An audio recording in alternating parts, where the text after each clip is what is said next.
Jimena Ferreiro va a hablar hoy sobre Mi casa, un museo, dentro del eje que habíamos planteado al principio, museología, curaduría, y va a hablar sobre la curaduría doméstica, política de los cuidados y proximidad.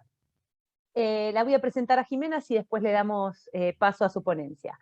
Ella es curadora e investigadora formada en el campo de la historia del arte, la crítica y la gestión cultural, y actualmente es la coordinadora de planificación museológica de la Dirección Nacional de Museos del Ministerio de Cultura de la Nación. Desde el año 2002 trabaja en diferentes instituciones culturales desarrollando proyectos expositivos y de investigación como el Centro Cultural Recoleta, el Museo Provincial de Bellas Artes Emilio Petoruti y el Museo de Arte Moderno de Buenos Aires, donde se desempeñó como coordinadora del Departamento de Curaduría. Como profesional externa ha colaborado en proyectos impulsados por el Museo de Arte Latinoamericano de Buenos Aires, el MALBA, la Fundación Bienal del Mercosur, las Américas Society, la Fundación Federico Klein, entre otros. Ha recibido becas, subsidios y distinciones en la Universidad Nacional de La Plata, UNTREF, Fundación Telefónica de Buenos Aires, Fondo Nacional de las Artes y el Fondo Metropolitano de la Cultura, las Artes y la Ciencia. Es profesora de la Universidad Nacional de La Plata y de la Universidad de El Salvador. Escribe participa con regularidad en jornadas, mesas redondas, jurado de premios, en espacios de formación artística y organiza eventos de discusión en formato de seminarios y simposios. Es autora del libro Modelos y prácticas curatoriales en los 90, la escena del arte en Buenos Aires, editado en el año 2019. Jimena, muchísimas gracias por acompañarnos hoy y te cedo la palabra. Hola Virginia, hola a todos y a todas. Muchísimas gracias por esta invitación. Y honestamente, disculpas el desfasaje y la mala lectura que tuve sobre el horario que me tocaba intervenir. Así que bueno, nuevamente disculpas. Voy a compartir entonces el PowerPoint que tengo preparado para ustedes. Esperen, que tengo que llevarlo a la posición 1, ahí, y hago mi introducción. Entonces, Mi casa, un museo es, por un lado, un programa que estamos desarrollando con el equipo de programas públicos y comunitarios de la Dirección Nacional de Museos, que es donde trabajo desde marzo del año pasado, o sea, una nueva función, un nuevo desafío que inició prácticamente en paralelo a, bueno, a esta pandemia y todas las restricciones, por lo cual imaginarán lo desafiante que ha sido. Pero bueno, he intentado en estos largos meses, en este año y medio de trabajo, como intentar acompasar la virtualidad y la presencialidad a través de, bueno, diferentes formatos y sobre todo intentar enlazar algunas líneas de trabajo que formaban parte de mi experiencia como curadora, digamos, tanto institucional como independiente. Y una de ellas es estas dimensiones ligadas a la casa, a lo doméstico, y una musealidad que intenta garantizar las formas de proximidad, yo digo, generar confianza, empatía y familiaridad, ¿no? Y que me parece que tiene mucho que ver con lo que nos toca, las instituciones culturales, artísticas, de ahora en más, ¿no? Como volver a establecer ese lazo, ese pacto social, ¿no? En un tiempo de tanto dolor, ¿no? Como de tanto trauma. Entonces, el año pasado, con este equipo integrado actualmente por Florencia Baliña, por Belén Coluccio, por Ana Pironio y por Diego Sosnowski. El año pasado también participaba Carolina Piola, me parece importante también destacar sus nombres.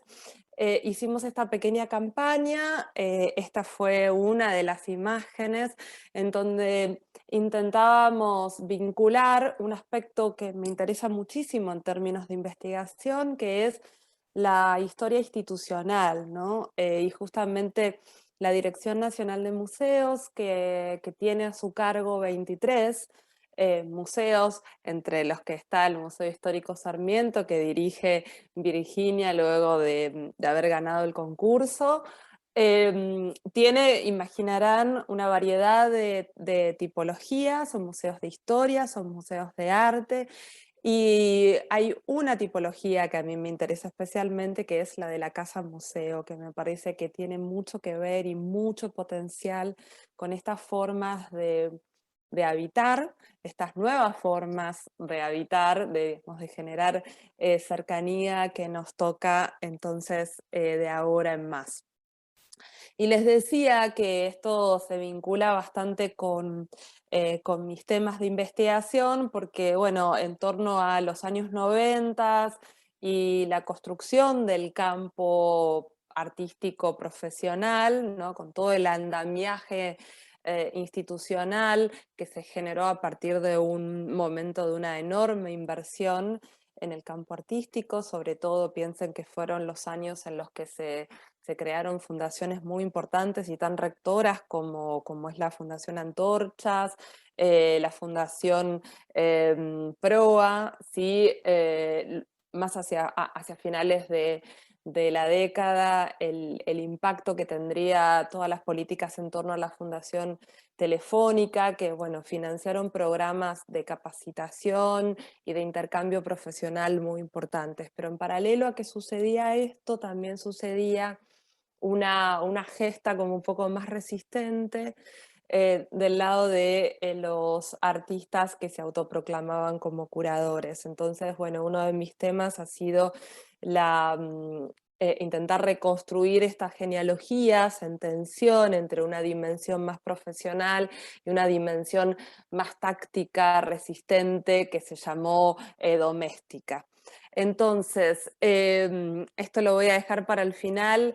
Mi primer museo es una colaboración de Daniel Lever, que es un artista que se lo pedimos por encargo desde el equipo de programas públicos, y desarrolló este fanzine que tiene bastante que ver con estas estrategias que estamos proponiendo para restablecer el vínculo con los públicos. Y ahora sí, hacer como un poquito de historia y sepan disculparme, voy a ser breve, pero en este recorrido que les propongo para pensar estas otras estrategias para evitar los espacios expositivos, bueno, hay algo que tiene que ver con la historia más mainstream, digamos, o más canónica del arte y principalmente de sus instituciones rectoras, como es en este caso el MoMA, ¿no? Que a pesar de todo lo que intenta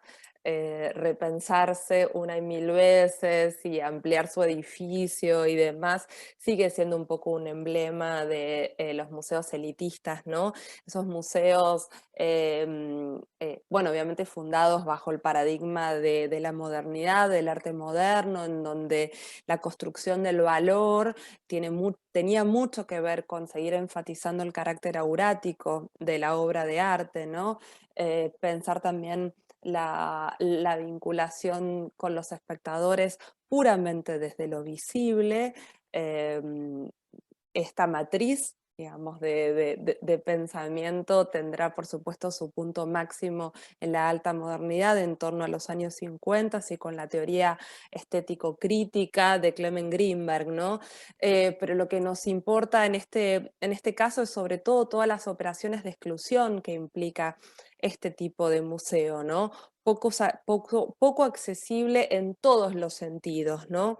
Y digo poco accesible porque si es elitista, si está como muy concentrado en la comunidad específica, vinculado al arte, a ese consumo suntuoso y a cierto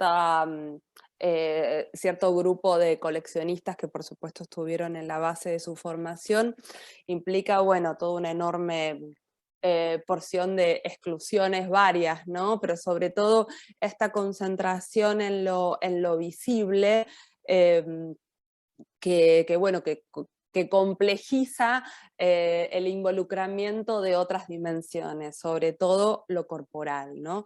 Entonces, si no está el cuerpo en su totalidad, si solo somos ojos, y si además están los objetos en ese carácter tan aurático, entonces, bueno, la museología, por supuesto que se concentra en términos de esta idea de la museología del objeto, ¿no?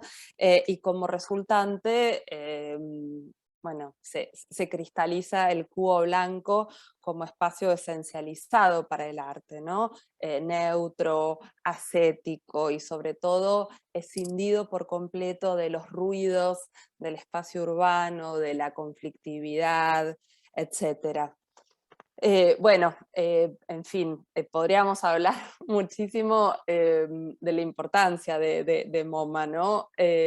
Para lo bueno y para lo malo.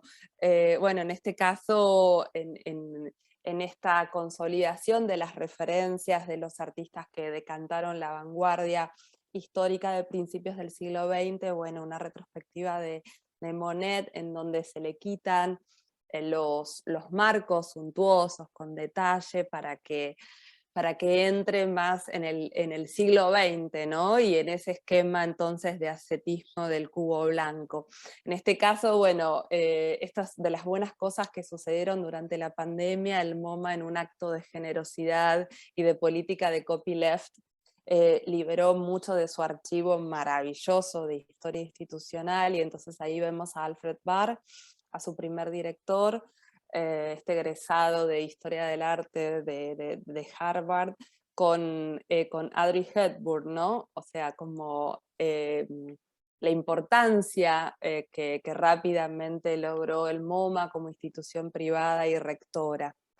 Digo, y lo visible nuevamente, ¿no? Pero bueno, a mí me gusta pensar que hay otra historia que es posible contar, que es la historia de la otra vanguardia, la historia en la cual, por ejemplo, Marcel Duchamp, ese artista díscolo, ofició de curador e hizo todo lo contrario, o sea, en vez de acentuar este esquema de cubo blanco, en experiencia con los artistas del surrealismo en 1938, cubrió la sala con bolsas de carbón y prendió un brasero e invitó a los niños y niñas a que recorrieran las salas, y estaba todo oscuro y entonces tenían que guiarse por linternas, ¿no? O sea, exactamente lo contrario al esquema de disciplinamiento que proponía digamos, el MoMA, ¿sí? Digamos, el MoMA como tipología, digo. Y entonces, bueno, cuánto más interesante, cuánto más riesgosa, cuánta potencia tiene en términos de redefinición de las instituciones este tipo de intervenciones. Uy, no puedo... ahí. O en esto, digo, no tan radical, ni tan complejo en términos de conservación como poner braseros y bolsas de carbón, pero sí como en el caso de Matisse, en el 53, la pintura pasa a ser un friso, pasa a ser un entorno, pasa a ser un espacio habitable que convive con la arquitectura, con el diseño mobiliario, y que se integra a una forma de justamente habitar el espacio doméstico.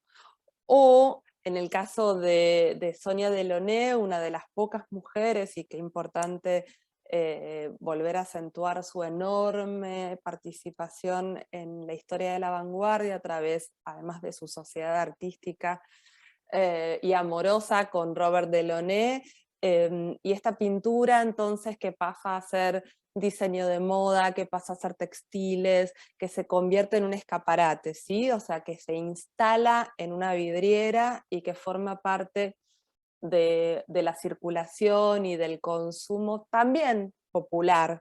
En este caso es, bueno, la tienda que creó en 1924 en París.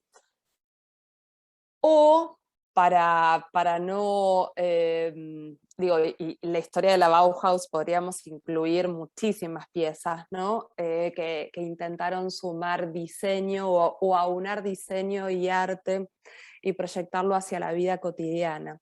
Y digo, y para salirnos un poco de la vanguardia europea y no volvernos tan derivacionistas, y entonces, bueno, pensar algunas experiencias locales, como en el caso de Valle Planas, y el diseño para sus vidrieras de Harrods, ¿no? Justamente en una serie que se llamó El arte en la calle. Y entonces estas pinturas, estos objetos, estas combinaciones que se convertían prácticamente en instalaciones avant la lettre, ¿no? O, bueno, en la genealogía de estas mujeres, y volviendo a Europa, a Peggy Guggenheim, ¿no? Que fue realmente una de las grandes mecenas del arte, que antes de tener, bueno, su museo, casa en Venecia, donde alojó, bueno, ese corpus maravilloso de obras modernas que logró gracias a la cercanía y la amistad con los artistas, ¿no? Digamos, no era la coleccionista especuladora, sino que realmente era parte de esa tertulia. Y bueno, y me gusta esta foto porque esa pintura es de Dalí, y la tiene ahí afuera, sin guantes, disculpen, ¿no? O sea, entiendo que estamos en unas jornadas sobre museología, pero bueno, estoy intentando como forzar un poco más los límites, y ahí está entonces con sus manitos y sobre la tela, ¿no? Y bueno, con el canal y con todo ese volumen de humedad, y pensando entonces una forma también para evitar la pintura de mayor cercanía, ¿no?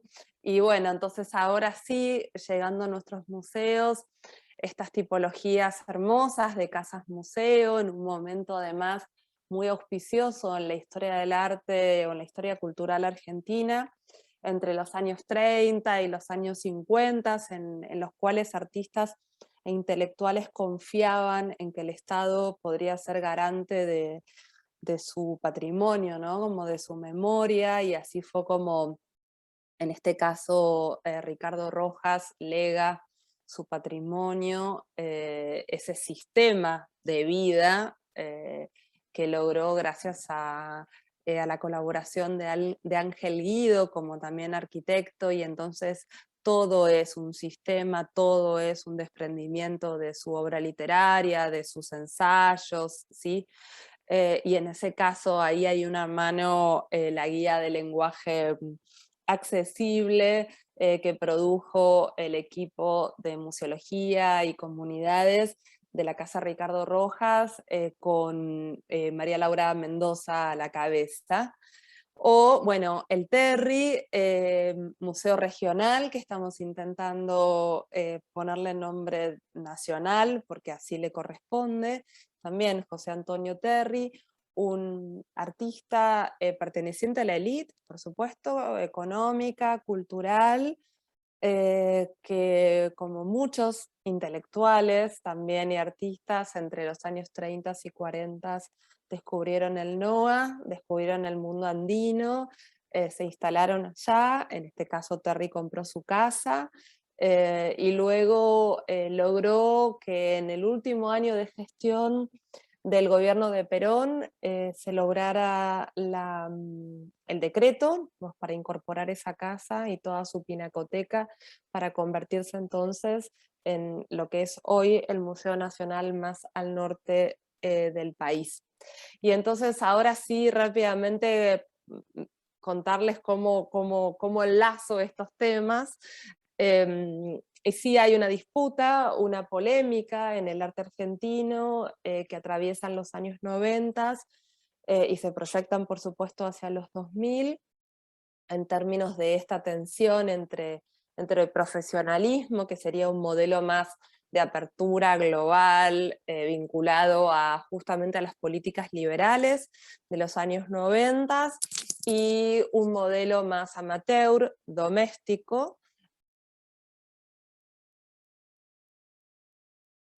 casas y de las casas de estos otros artistas, liderado por el grupo del Centro Cultural Ricardo Rojas, que justamente es un espacio institucional, ¿no? Es un espacio dependiente de la UBA, que en la recuperación democrática, en los años 80 y 90, fue un espacio que alojó la contracultura, ¿sí? Que alojó todas las disidencias de los años 80, todo ese movimiento revoltoso que intentaba recuperar el cuerpo, la libertad, la calle, y todo eso entonces tuvo su espacio en el Rojas, liderado, acompañado por la política curatorial de Jorge Gummiermayer, un artista, un intelectual, un periodista cultural, digamos, que además participaba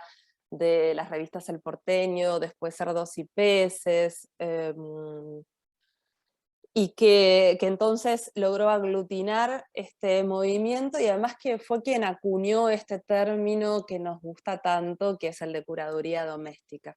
Y acá vemos un poco cierta genealogía del Rosa, en esa versión digamos, y la polémica también se tradujo entre artistas light, artistas políticos, entonces por eso el rosa pasaba a ser un color en disputa, digamos, un color con una enorme significación.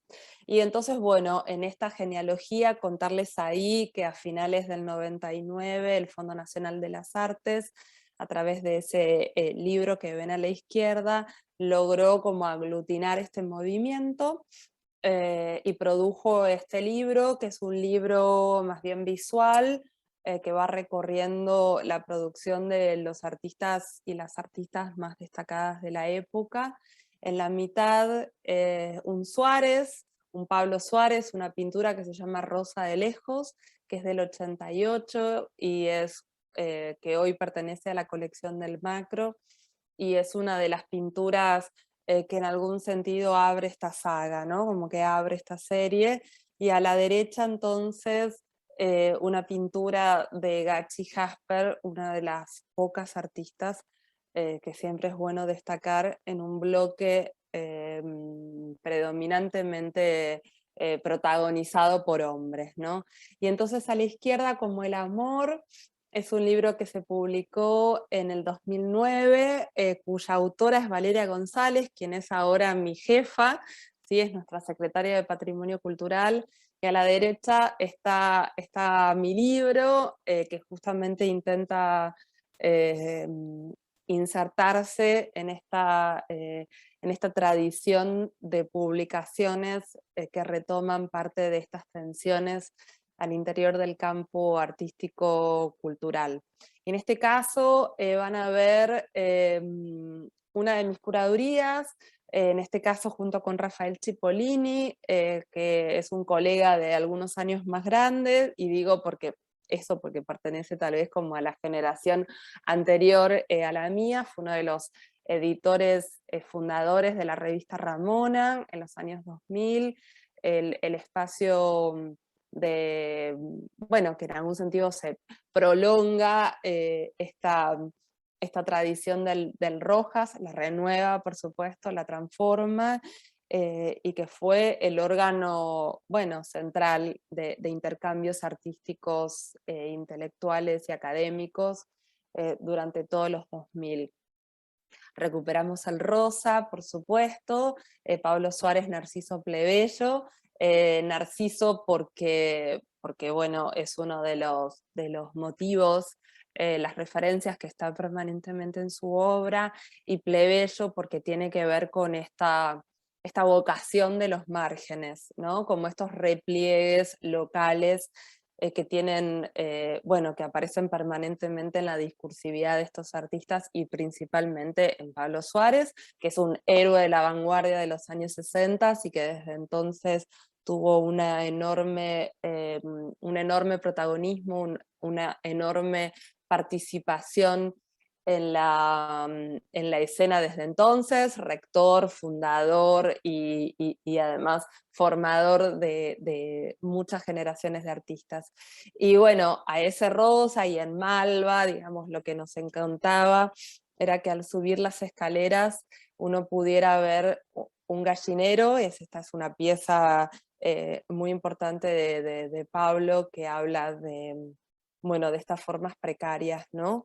Em, y entonces en ese juego de lo clásico, pero lo clásico degradado, o sea, lo clásico plebeyo, es que van a encontrar acá a la derecha la banda esta rosa, que en verdad lo que hace es recuperar el recurso de las revistas porno de los años 80, que justamente le ponían esa especie de plástico para ocultar la genitalidad explícita, que por otro lado es una forma de consumo que tiene mucho que ver con la recuperación de la libertad de los años 80, ¿no? Entonces acá ustedes ven a la izquierda como esa tensión entre cierta, bueno, la nobleza del espacio, de la caja, del museo, el cortinado, y por otro lado entonces ese gallinero es una pieza en resina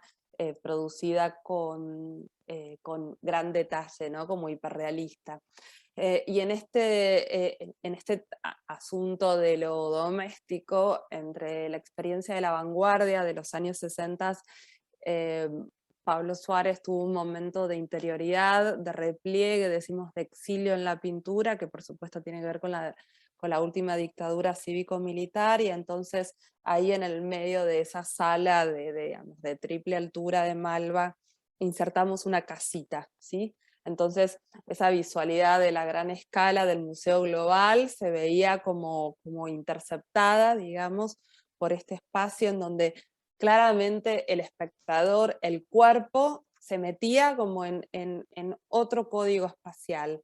Y el código era el color té con leche de las casas pequeño burguesas setentosas, una alfombra medio rústica, y la secuencia de pinturas que él hizo en este lenguaje heredero de la cámara y de toda la tradición del bodegón, que en verdad lo hacía para subsistir, ¿no? Y en donde ahí hay entonces ese ADN decimos, de pintar para no enloquecer, y de mirar un poco como en el vacío, ¿no? Y bueno, y obviamente estos juegos que se dan entre la pintura y este calado, por ejemplo, que en el Durlock, ¿no? Que asemeja la ventana, el mirar a través de. Bueno, ahí también pueden ver una vista más general. Por supuesto que ahí bajamos el techo, pusimos otro sistema de iluminación, o sea, fuera de la lógica del spot museográfico, y entonces esto realmente nos ayudaba a contar ese hiato, ¿no? Como esa especie de paréntesis propio de la dictadura.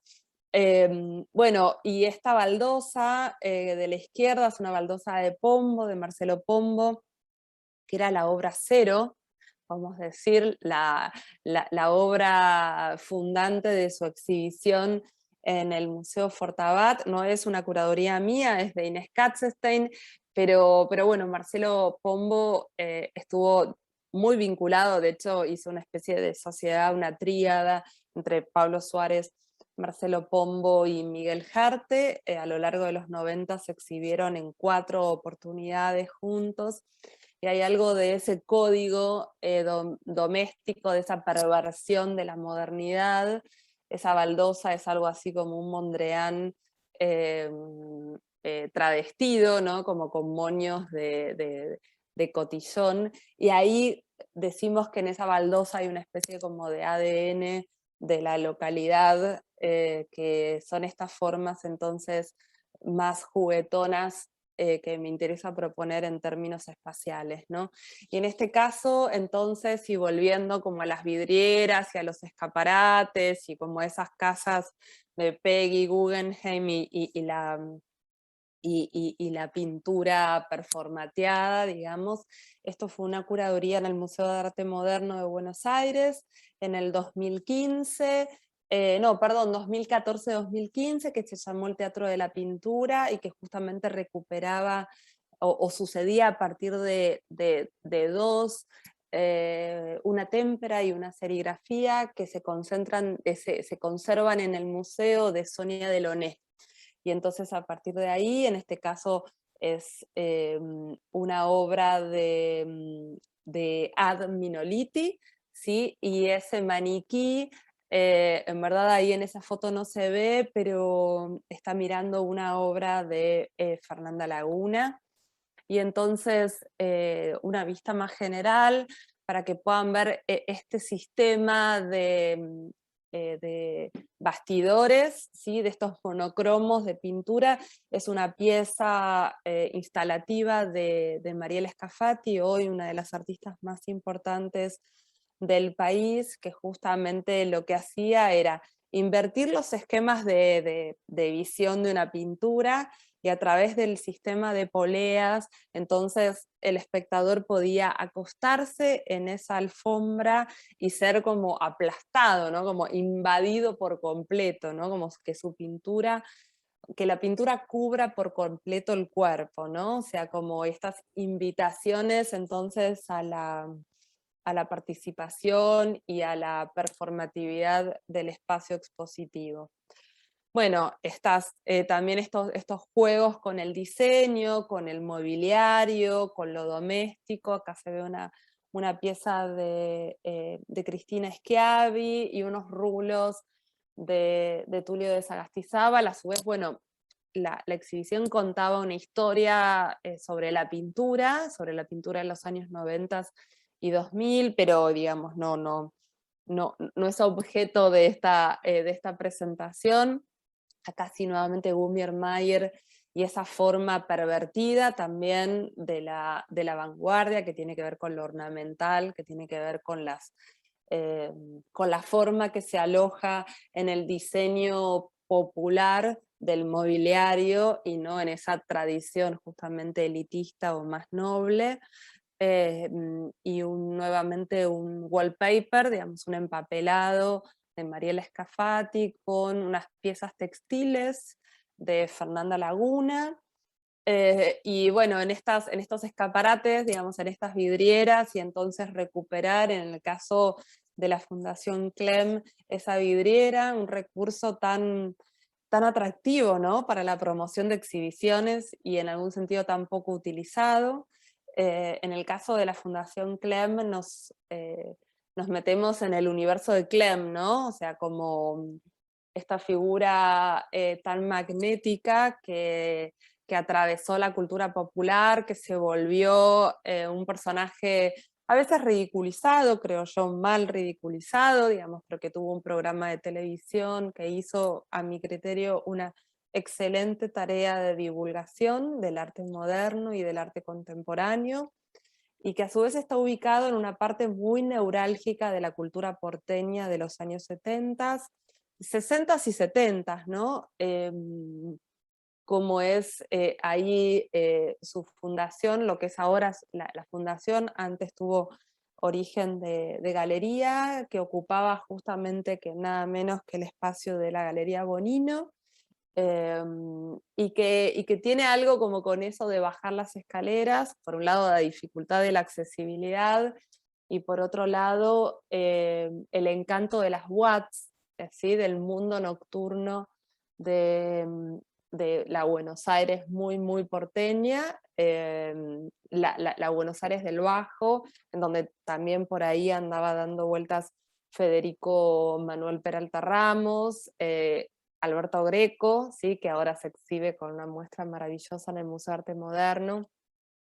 Y esto de generar como lo doméstico, lo que hice en esta exhibición fue traer parte del mobiliario que él diseñaba y que estaba en su oficina, y entonces, bueno, la exhibición fue principalmente este dispositivo living, que eran con sus muebles, que me dejaron que las personas, los visitantes y las visitantes se pudieran sentar, y entonces en vez de poner un banco para ver una película, como es este caso un video muy largo de Laura Códega, pudieran sentarse. Imagínense el lujo de poder como hacer uso del mobiliario de Clem, ¿no?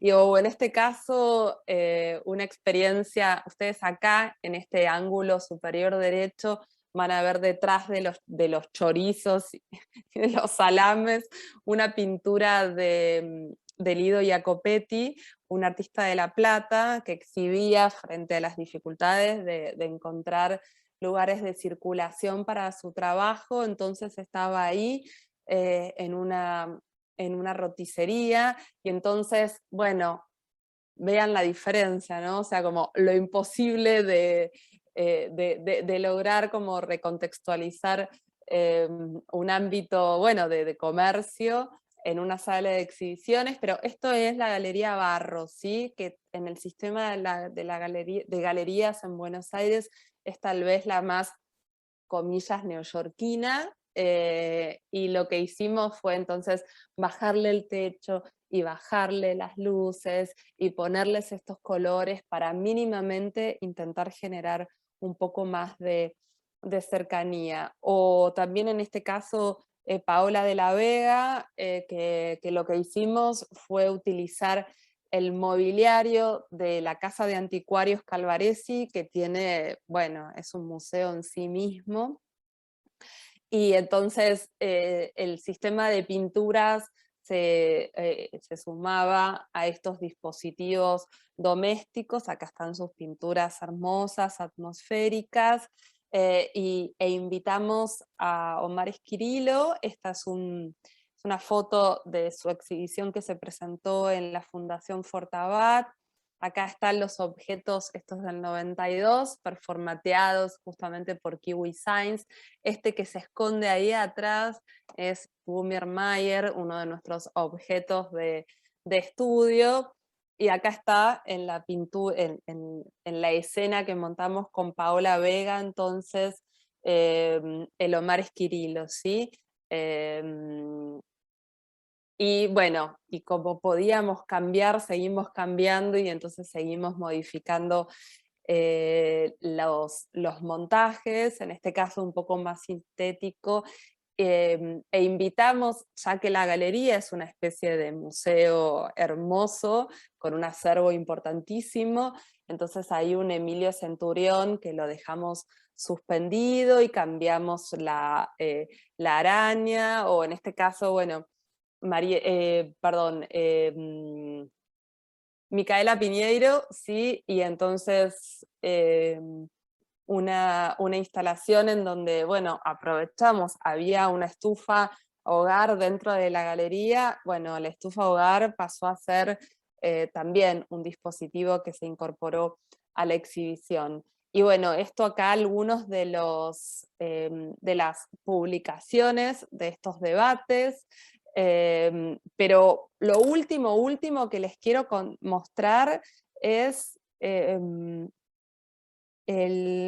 a ver, esto, que es el fanzine que hicimos con Daniel Lever. Y, a ver, un museo, y lo leo rápidamente. Un museo es un cofre que guarda tesoros de otros tiempos y espacios. Muchos de esos tesoros pertenecieron a culturas que ya no existen. ¿Por qué será? El valor de estos tesoros se encuentra en las historias que pueden contar. A veces los museos son como cementerios, donde se honra la memoria de los que ya no están. Si tu casa fuera un museo, ¿qué tesoro tendría? No hace falta revolver, sino mirar a tu alrededor. ¿Qué ves? Un museo también puede guardar paisajes. ¿Qué ves por tu ventana? Dibújalo. ¿Quién tiene el derecho a elegir qué cosas se muestran en los museos? Un buzo, una gorra, una zapatilla, una máscara y hasta un tren pueden ser tesoros para las personas del futuro. La ropa cambia con los años, hay materiales nuevos y las modas van pasando. ¿Cuál es la prenda más vieja en tu casa? Podría ser un tesoro también. Lo que para vos es normal no tiene por qué serlo para los demás. Elegí el objeto más común de tu casa y dibújalo. ¿Y si tu cuerpo fuera un museo? Uy, agrupemos los tesoros que encontraste. Puede ser por colores, formas, significados o como se te ocurra. Y de repente, ¡zas!, tu casa se convirtió en un museo. ¿Qué nombre le pondrías? ¿A quién invitarías? Hasta la próxima. Bueno, muchas gracias. Esto es mi presentación de hoy. Bueno, Jimena, muchísimas gracias. La verdad que muy interesante cuando empezabas a charlar sobre Mi casa es un museo y hablabas de las formas de habitar, recordaba la presentación que hicieron hoy junto, bueno, Marisa también lo trabajó un poco, pero sobre todo Victoria Otero, la gerenta de museos de la ciudad, respecto de el habitar, ¿no? Creo que esa palabra que está ahora circulando muchísimo en las instituciones y que nos remite sobre todo a esto que vos venías a plantear sobre mi casa, un museo. Y entonces ahí yo pensaba, por lo menos al principio, y esto tiene que ver con que yo vengo de la historia y no de la historia del arte, pensaba en museos como la Casa Natal de Sarmiento, la Casa de Mitre, y empecé a irme a los museos de historia y resulta que vos contabas sobre la curaduría de espacios y esta relación con lo doméstico. Así que yo fui delirando igual, mientras vos hablabas, ¿no? Estas conexiones que hacemos, eh, digo, por la formación que tenemos, pero igual interesante. Y acá es lo que te quiero preguntar, ¿qué pasa con los museos históricos, ¿no? En esta propuesta que están haciendo de Mi casa es un museo. Bueno, los museos históricos me parece que contienen la misma potencialidad, digamos. A veces, bueno, dado el desarrollo de los museos de arte en el siglo XX, obviamente tuvieron un foco, ¿no? Y en algún sentido las transformaciones más importantes en términos edilicios y de management incluso sucedieron de cara a los museos tanques, digamos. Pero me parece que eh, los museos históricos, por ejemplo el Museo Casa Natal, ¿no? Digamos, de Sarmiento, que es el que está hermanado con el que vos dirigís. Hay historias que se pueden contar en términos de la microhistoria, ¿no? Y ahí la clave me parece que tiene que ver con la aproximación que puede dar la vida cotidiana. Eh, y Tal eso cual. es alucinante y funciona siempre, ¿no? O sea, ahí donde pones en escena no la biblioteca enorme, un libro, una taza, una pintura, ¿no? Y empezás a que funcionen como cápsula del tiempo y como puente para la actualidad. Pero ahí, digamos, esto mismo que pensábamos desde el arte en términos de aproximaciones más domésticas, creo que la historia, la disciplina histórica se hizo esa misma pregunta, ¿no? Eh, también cómo salirse de los grandes relatos, cómo salirse de la solemnidad, ¿no? Cómo salirse como de ese tono mayor. Y creo que los museos de historia también hicieron ese pasaje, ¿no? A veces son un poco más resistentes porque, bueno, pues no tuvieron el foco que tuvo el arte en los museos de arte en el siglo XX, ¿no? Digamos, las tipologías hoy o los modelos de gestión más de referencia es no sé, el Metropolitan, ¿no? Que son como digo, el centro está puesto en el arte, pero los museos de historia tienen una enorme potencia y es lo que, bueno, las nuevas generaciones de directores y directoras están procurando hacer esas nuevas transposiciones, ¿no? Sí. Justamente hoy a la mañana estábamos charlando con Matías Cornejo del Museo de Bellas Artes de Chile, Santiago de Chile, y hablamos justamente de esto, ¿no? Cómo, bueno, un museo que es creado, y esto, digo, tiene que ver con los museos históricos y con los museos de arte, ¿no? Porque es un museo que es creado con planteando un discurso hegemónico, como fue en 1886, creo, no quiero errarle a la fecha, el Museo de Bellas Artes de Chile, y sin embargo hoy están haciendo una apuesta súper Ujú, transgresora, ujú, feminista, respecto a lo que es total.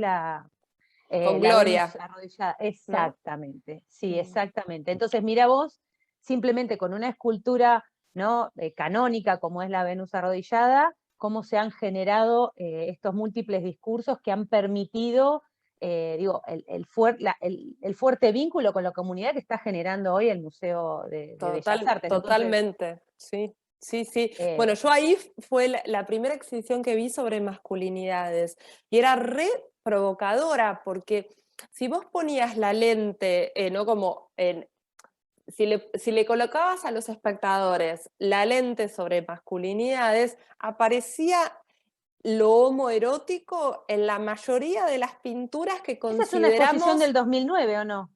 No, un poquito más adelante, ¿qué fue? ¿2016? Mira, hubo una que yo Ah, recuerdo que hoy me estaba haciendo acordar Teresa, que hubo una exposición allí sobre homosexualidad en el Museo de Bellas Artes en el 2009. Y pensé bueno, que era esa. Pero bueno, pionera, sí, sí, pionera. sí, por supuesto, por eso lo digo, por eso lo digo. Sí, pero era notable como, digo, como un nuevo marco, un nuevo como eje conceptual, transformaba la visualidad, o sea, la imagen, la potencia de la imagen pasaba a ser otra completamente, y era asombroso, ¿no? Como ahí donde veíamos fuerza y vigor, Ujú. pasabas a ver homoerotismo, ¿no? Y eso es entrarle como a la médula directamente, ¿no? Y Sí, sin. Y igual, digamos, apostando a exhibiciones como con dispositivos muy sensuales también, ¿no? Digamos, no era ir a la provocación o a la aridez, que suele ser a veces una estrategia que yo creo que termina siendo como pasada de conceptual, ¿no? Digamos, ahí cuando rompes el lazo como con la atracción del espectador, se vuelve un poco más difícil, ¿no? claro que sí. Y lo que digo finalmente, y ya para no molestarte más, es justamente a partir de estos discursos hegemónicos, cómo podemos escaparnos y generar estos discursos alternos de estos, a lo que planteaba Marisa al principio de la jornada, de esos espacios vacíos, ¿no? De esos silencios que tienen los museos, a partir de estos instrumentos y estos elementos y estos artefactos que tenemos, estos artefactos culturales, poder darle voz a esos a estos sectores que no estamos visibilizando en los museos. Sí, bueno, ahí hay como, por un lado, inversión, programas, planificación, Esas. ¿no? O sea, eso ni hablar, o sea, si realmente, si querés que la población vulnerable llegue al museo, ahí tenés que garantizar un transporte, digamos. Y ahora me vuelvo re pragmática, pero después hay otros dispositivos que tienen que ver con la escucha, que tienen que ver como con los mecanismos para generar confianza y horizontalidad, que no siempre lo pueden nuestros museos, porque hablan a través de una arquitectura que es muy excluyente, ¿no? Mm. Y eso es un problema, por eso tenemos que trabajar mucho en términos de historia, digamos, contar, bueno, sí, en el 19 se construían con escalinatas y columnas, pero intentemos como generar los puentes para que eso no sea percibido como un palacio, porque hay relatos que son re explícitos y también muy dramáticos, en donde personas realmente con vidas muy precarias sentían que esos espacios no son para ellos, para ellas, que los iban a ensuciar, digamos. Hay una crónica que es tremenda, tipo, no, yo no puedo entrar ahí porque voy a ensuciarlo, o sea, imagínate, ¿no? Entonces, Eh, digamos, es lo cercano a la ritualidad, lo que decíamos esta mañana otra vez, ¿no? Es un templo, sí, finalmente, ¿no? sí, sí, sí, sí, pero bueno, también un templo puede ser un espacio de recogimiento re interesante, ¿no? Pero bueno, para eso, para mí es la empatía, o sea, debería haber un mediador por cada espectador. Yo quiero eso, pero bueno, es imposible. Alto costo. Bueno, Jimena, quiero contarte que están en las redes, sobre todo en nuestro canal de Facebook, están eh, agradeciendo enormemente tu ponencia y diciendo lo lindo que es el fanzine, que les ha gustado Ah, mucho no, el no, fanzine. no, el fanzine es una maravilla, es inédito, lo que acabo de mostrar es un adelanto, pero bueno, Gracias. me parecía re lindo agradecer, bueno, y que también eso, intentamos desde Valeria González y por supuesto Marisa Baldassarre, que es mi directora nacional, y Viviana Unzubiaga y todo el equipo, también establecer una equivalencia entre lo que es la investigación académica y la investigación artística. Creemos que son modos de abordaje complementarios para pensar la construcción del valor en el patrimonio. Así que, Bueno, bueno, y también agradecerle a nuestro equipo maravilloso de programas públicos, que vos las conocés, que son profesionales encantadoras y que además, bueno, producen todo con mucho amor, que también creo que de eso se trata. Así que buenísimo, gracias. Jimena. Te agradezco Gracias a enormemente que hayas todas. participado, ¿eh? Y Bueno. bueno,